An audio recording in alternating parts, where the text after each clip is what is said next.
Hey, what's up, everybody? Welcome back to News Dose, and we got our first 2024 update on the Nintendo Switch 2 situation. It is looking more and more likely that this console will be out sometime this year, and a popular industry analyst gave his predictions today, which got a lot of people very excited. Now, maybe these are educated guesses. That's what a lot of people seem to bank on when it comes to these industry analysts and their predictions. So we're going to go over all of that today and what he expects to happen in the near-time future, including prices as well as what it will have to offer. Then also we got an update for Xbox Game Pass as well as a possible Xbox showcase that could be incoming at any moment now. So yeah, we got a lot to get into today, and with that, let's just go and jump right into things, starting off with Prince of Persia: The Lost Crown. This game is releasing later this month on January 18th, and honestly, I mean, every time I see this game, I gotta think to myself that it continues to look better and better. At first, admittedly, I wasn't completely sold on this game, but the more that I've seen of it, the more impressed I become. The gameplay legitimately looks like it's a lot of fun, which, makes sense in retrospect. It is being handled by the team that previously worked on Rayman Legends, which was absolutely excellent. That game, in my opinion, is one of the best 2D platformers of really all time. In fact, I'd actually rank it ahead of the recent Mario Wonder. Just kind of throwing that out there. But yes, I do hold high hopes that the new Prince of Persia game can follow that up with a much-deserved, high-quality Prince of Persia. It's been a long time since we've gotten a new entry for this franchise. Fans deserve a good entry, and finally we are a couple weeks away, and they did give us some new details. This was posted up by Game Informer. You go check out their full article for more details, but the two big things that they mentioned was, one, they claimed that the Lost Crown will be 60 frames per second on all platforms. That's not overly surprising for Xbox, PC, and PlayStation, but this does include the Nintendo Switch as well, which is fantastic to see. I do think that this will actually fit the Switch quite well. And then number two, they estimated it'll take players around 25 hours to complete the Lost Crown. That's actually really beefy for a Metroidvania. For comparison's sake, that's much longer than other popular games within the genre, like Ori, Metroid Dread, that's only 9 hours, and also Castlevania. Instead, it sounds like the Lost Crown will be more in lines with Hollow Knight, and I mean, hey, that's pretty good company to have. That's a fantastic game as well. But either way, this game honestly sounds like it's shaping up very well, and I'm quite excited to play it myself later this month, again on January 18th. Moving on, though, here's actually a rumor that personally I hope is true, and that is that a Metal Gear Solid 1 remake is currently in development. This is coming from Area Hugane. Sorry if I'm pronouncing that incorrectly, but they have leaked out some things in the past, including the recent God of War DLC announcement that was made at the Game Awards. So by them bringing up this Metal Gear Solid remake rumor, it has certainly caught a lot of attention online. According to them, the same exact source that told them about the God of War DLC is telling them about this Metal Gear remake as well. So when you put two and two together here, maybe, who knows? But this is what they're allegedly being told. This game has been in development for several years now. This is the project that Konami will put all of its effort into after Metal Gear Solid Delta. Metal Gear Solid Remake would be a game that would be released only on PlayStation 5, so just like Demon's Souls, it would not come over to the PS4. In other words, it won't release on last generation consoles. I don't think that this specifically speaks to exclusivity. I wouldn't jump the gun on that one quite yet. And then also, there is no information about the studio that is working on it or its release date. Now, if all of this is true, this is actually a very interesting plan, because this would more or less mean that Konami is all in on the Metal Gear franchise. Of course, they just recently announced Metal Gear Solid Delta, so to hear that they might have another remake in the pipeline before really even seeing if that game will have success is something that you don't really see often in the game industry. Most of the time, publishers like to see if the first game will have success before, greenlighting a second game. But, to be fair, at the same time, Capcom, they've been doing that for years with the Resident Evil series. So, Konami might be taking a page out of their playbook, and if they are, I'd personally be absolutely thrilled, as I do adore this series. If they can go back and remake the first three games in chronological order, and then also on top of that, release Metal Gear Solid 4 as a part of the Volume 2 collection, I think that would be absolutely amazing, and it would also give them an opportunity to make future Metal Gear entries as well if they have a lot of success. For the time being, though, this is all just a rumor, but personally, I'm crossing my fingers that there's some truth behind this one.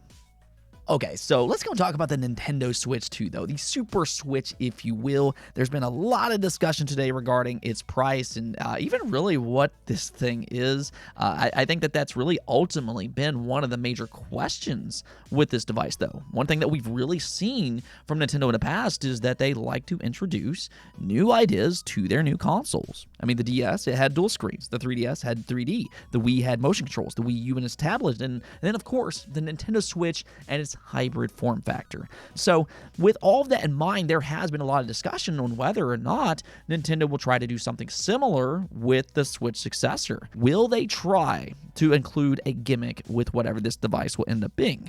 Well, according to an industry analyst, Dr. Sakan Todo, he does not expect that to happen. This is what he said. The next system is also likely to be an iteration rather than a revolution. Nintendo might add some bells and whistles to this device, but it will be similar to the current Switch.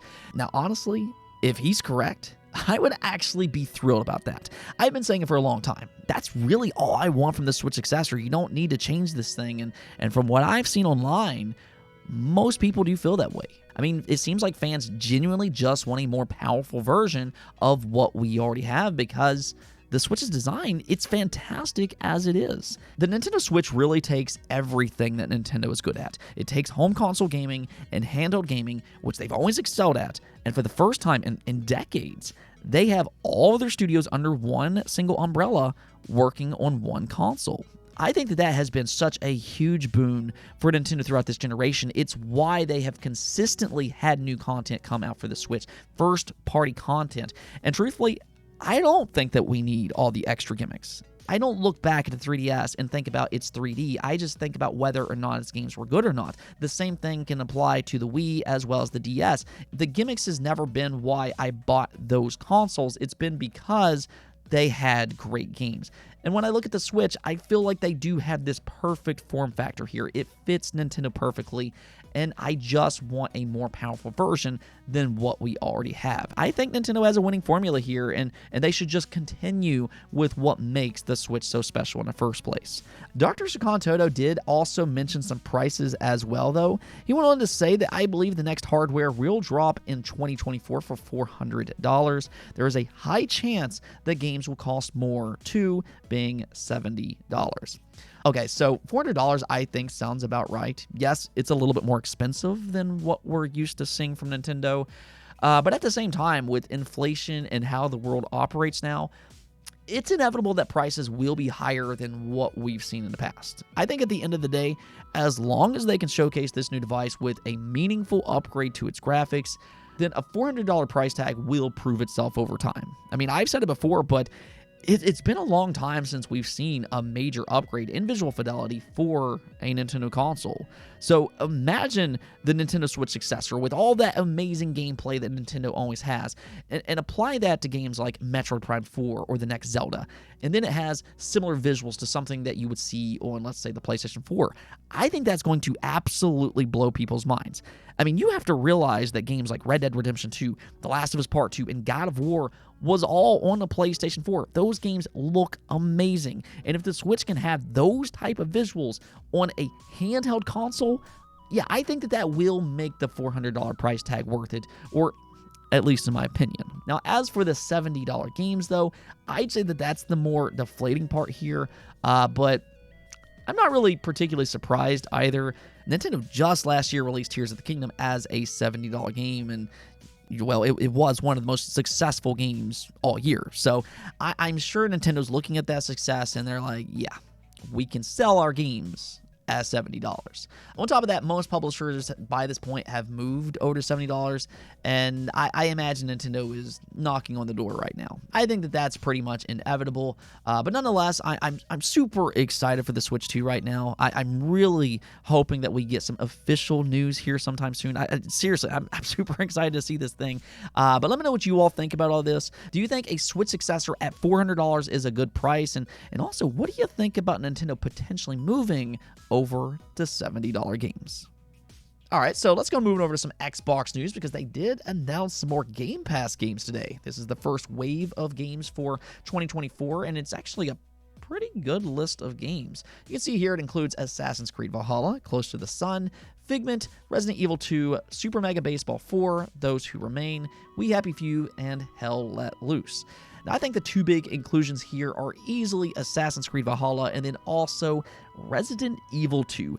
Truly, I think that if you haven't played Resident Evil 2 and if you like horror games, this is a must-play game. It's actually my favorite entry in the Resident Evil series. It looks amazing, it plays amazing, and it also has a really good story. I also think that it's actually a really good introduction into the Resident Evil series. So if you've never played the Resident Evil games before, I'd actually say that this is a pretty good place to start. Then if you enjoy Resident Evil 2, you can also move over to Resident Evil 3 and 4. I'd also highly recommend checking those out. And on top of that, maybe check out Resident Evil 7 and Village, because this is really just a great series for the most part. I don't know about 6, but I really cannot recommend these games enough. And I hope with Resident Evil 2's inclusion, even more people will discover this flat-out amazing franchise. Now, as for Assassin's Creed Valhalla, though, this is actually a part of a growing list. Origins and Odyssey are also available in Game Pass, and that right there is a telltale sign that Ubisoft is having success with the Game Pass model. In fact, they've actually also released other big games into Game Pass in the past, such as Immortals Phoenix Rising, or even just last month with Far Cry 6. So it seems like this has been a pretty fruitful partnership for both Xbox and Ubisoft. Beyond those two games, though, one recommendation that I can give you all is We Happy Few. This game did not review all that well when it first released, and I know that's going to scare some people off, but I actually really enjoyed this game. I remember having a great dual protagonist story where these characters had to survive in this indoctrinated world. The world building is actually one of the best things about this game. I think the gameplay is okay, but if you're looking for a good story-driven game, We Happy Few might be worth a try. The fact that it is in Game Pass, you can download it and see what you think about it yourself. But overall, I think this is a solid start to the year, and hey, this is only the first 16 days. There is plenty more to come. Now, for you Xbox fans, though, it does sound like the early part of the year might actually be pretty exciting, even beyond just Game Pass. There's actually been a lot of rumors that they have an early Xbox Developer Direct planned for sometime soon. Well, according to Jez Corden, he's now claiming that he would put money on an Xbox Direct happening early in the year. You can see his full quote here, which reads, "Indeed, this time last year, Microsoft did an Xbox Developer Direct event, which gave us Hi-Fi Rush as its headline act. I would bet money that you can expect something similar in the near term too. I know from my conversations with Microsoft figures at in-person events last year that they are on board with a more regular cadence of information sharing through events like its Xbox Developer Direct and the E3 or Xbox Showcase events in June. So let's assume that we are getting a new Xbox Developer Direct in the next few weeks. What can we realistically expect to be there?"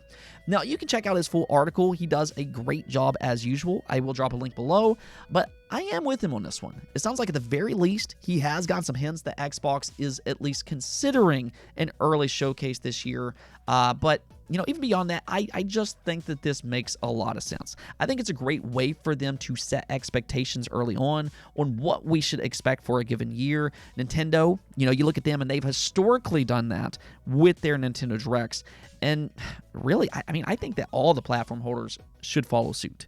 Right now, if you think about it, we don't really know much of anything from any of the big three. We don't know a lot of release dates for these consoles. So that's where those early showcases comes in, and I agree with Jez. I think that Xbox will make an announcement for a new showcase sometime here soon. They had success last year. Fans really seem to like that Xbox Developer Direct, and I think they're going to kind of replicate that in 2024.